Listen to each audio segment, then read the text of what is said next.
والصلاة والسلام على رسول الكريم أما بعد قال الله تعالى أعوذ بالله من الشيطان الرجيم بسم الله الرحمن الرحيم وما أرسلناك إلا مبشرا ونذيرا صدق الله العظيم میرا منہ اور سرکار مدینہ کی ثنا خوانی میرا منہ اور سرکار مدینہ کی ثنا خوانی مجھے معلوم ہے اپنے سخن کی تنگا پانی برادران اسلام اور قابل قدر شخصیات میں سپر نور اور متبرک محفل میں سپر نور اور قرم البس میں شمع رسالت کی ضیاء حیات کو روشن کرنے کی جسارت کر رہا ہوں. میری یہ مثال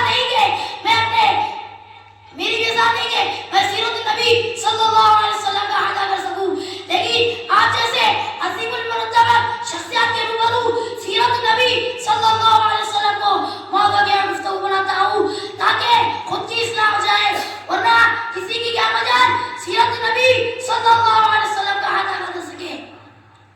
جیسا کہ شاعر رسول حضرت حسان کے شاعر ہیں جو انہوں نے اپنی مجبوری ظاہر کی, فرمایا ما ان مدحت محمدا بمقالتی ما ان مدحت محمدا بمقالتی ولكن مدحت مقالتی بمحمد.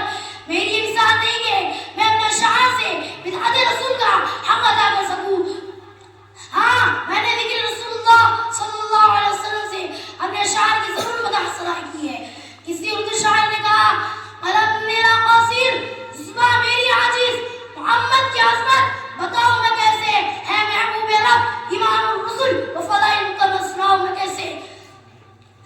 بیعت نبی صلی اللہ علیہ وسلم سے قلب پورے جزیرۃ العرب میں کوئی حکمرانی کرنے کے لیے تیار نہ تھا اور نہ نظام مکمل تھا.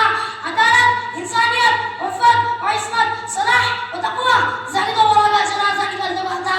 شرافت و عزت کی گلیاں بجا چکی تھی. شرک و ضلالت کی تاریخ ہر سمت سے نظر آ رہی تھی. نفرت, ظلمت, شقاوت, عداوت کا دور دور رہا تھا. کسی اردو شاعر نے کیا ایک خوب منظر کشی کی. بدی کا زور تھا اور سوچ حالت کی گھٹائے تھی.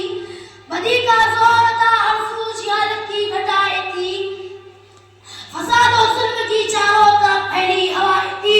نراسی بات پر تلوار چل جاتی تھی آپس میں, پھر جگاتی دو چار کے مسئلے. اگر لڑکی کی پیدائش کا اگر میں ذکر سن لیتے تو اس معصوم کو زمین کا دفن کر دیتے. پر جو بھی برائی تھی سب ان میں پائی جاتی تھی. نبی شرم آیا اقوام نظر میں آئی تھی, مگر اللہ نے جب ان پر اپنا رحم فرمایا تو اللہ کے گھر میں خدا کا لاڈلا آیا.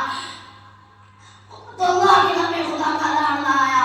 قدرت خداوندی نے اس پرفسن دور میں شہدا یعنی لات و عزا کو راستے پر نامسن کرنے کے لیے, وحشت و بربریت کو ختم کرنے کے لیے فاران کی چوٹیوں سے آفتاب رسالت صلی اللہ علیہ وسلم کو طلوع فرمایا.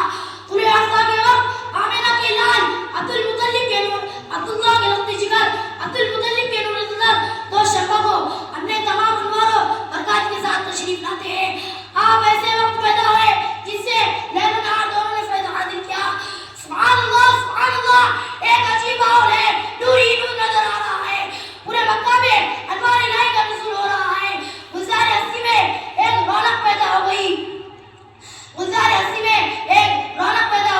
چاروں سمت سے بس ایک ہی آواز سنائی دے رہی ہے, ایک والا آ گیا, ایک والا آ گیا.